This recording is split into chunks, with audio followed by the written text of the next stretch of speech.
So imagine walking home after a long day of work, only for someone to drop a bomb on you, an actual bomb.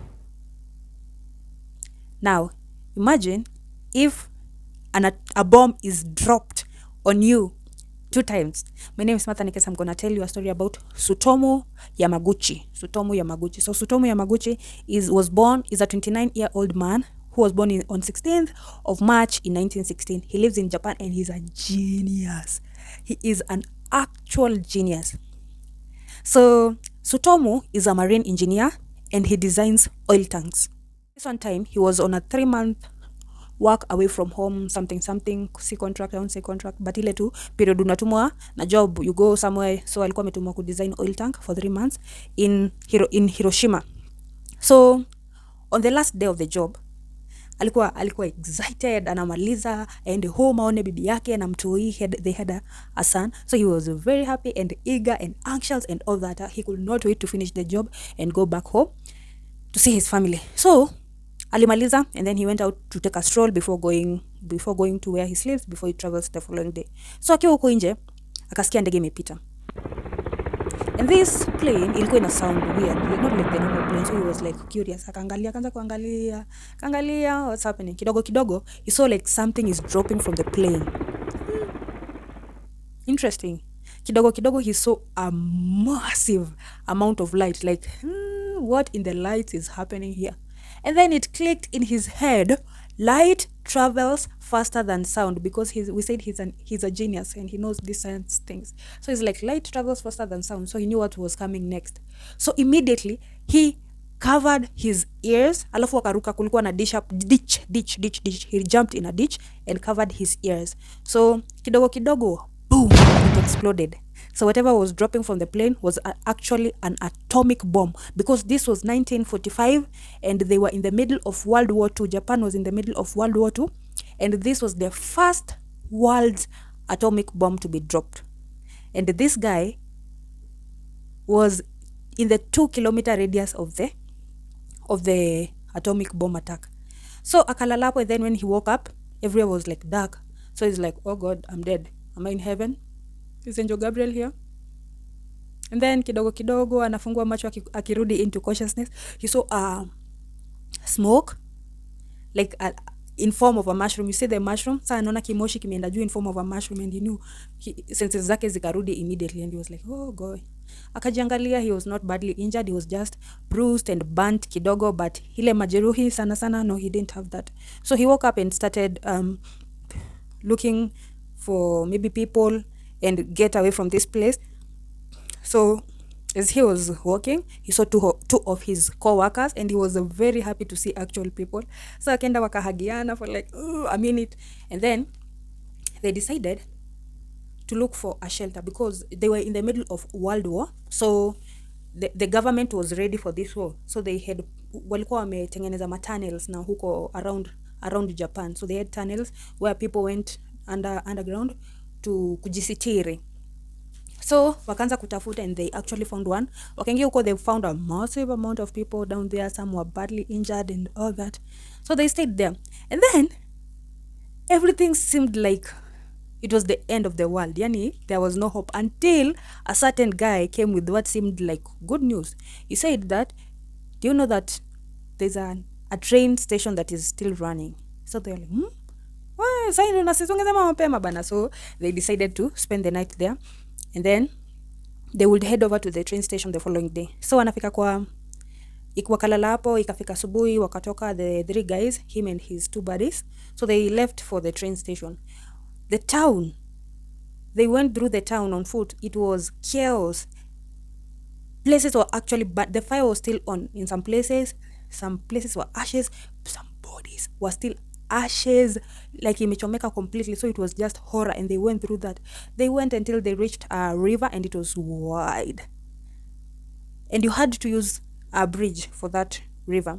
But unfortunately, the bridge was also in ashes. So they decided, no way, I'm not going back. We're not going back. We have come so far, we cannot actually go back.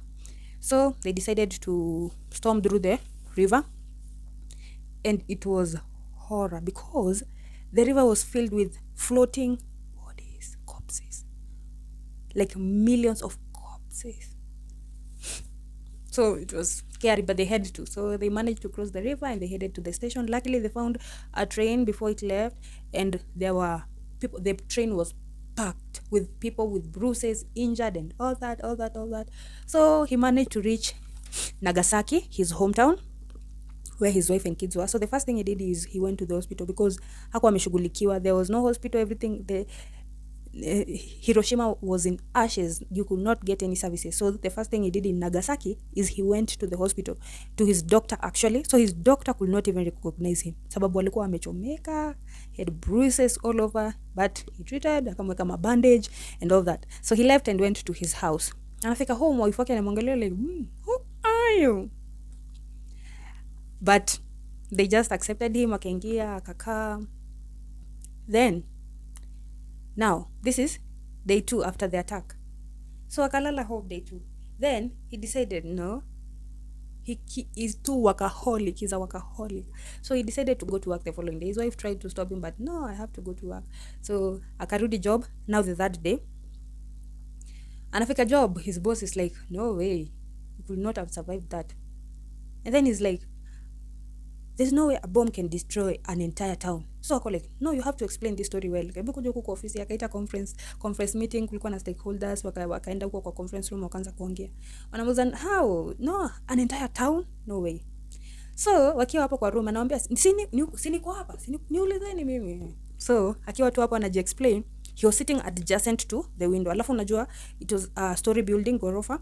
So like they were on a certain story. So he was sitting adjacent to the window. So akiwa ameketi hapo, he looked outside and he's like, no effing way.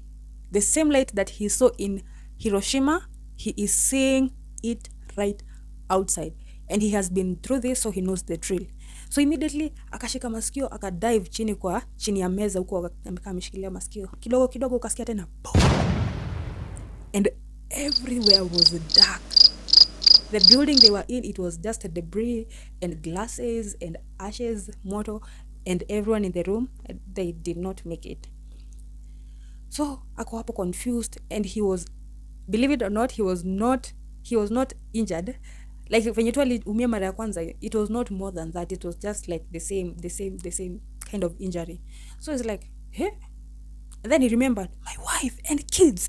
So he's stormed out through the building, which is in a state of what it is in pieces. The building akakimbia nenda, passing through burning buildings, corpses, burning cars.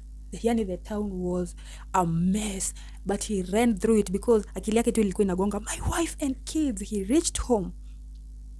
Unfortunately, his house was also in ashes. So akaanguka hapo. Unaona venye kwa movie wanaangukanga dramatically. No. So he fell there crying. His house was gone. But let me take you back. Kidogo, rewind. So just before the bomb was dropped, like maybe an hour or so before the bomb was dropped, the wife was at home with the baby boy.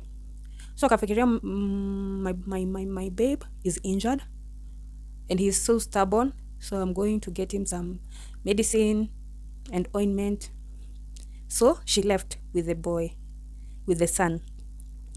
So while she was out of town, like she was far away from the atomic bomb, from the second attack.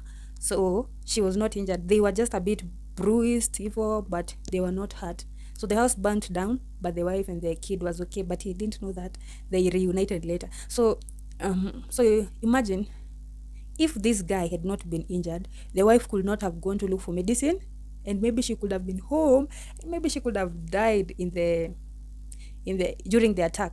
So maybe that's why they say everything has a reason. Don't question things too much. Yeah. So they reunited later and they lived happily ever after. And this guy, Tsutomu Yamaguchi, actually lived a very long life. He lived to see 93 years of his life. And he became a public speaker against atomic bombs, attacks, against attacks generally. And unfortunately, he died of cancer at the age of 93 in 2010. Yeah. So possibly or probably because of the two bomb attacks, the radiation from the attacks, maybe that's where he got the cancer. But he lived to celebrate his life, and his story still lives on. So that's my time today. Thank you for watching. If you like the story, leave a thumbs up, comment, and please subscribe to my channel. And bye. Love you.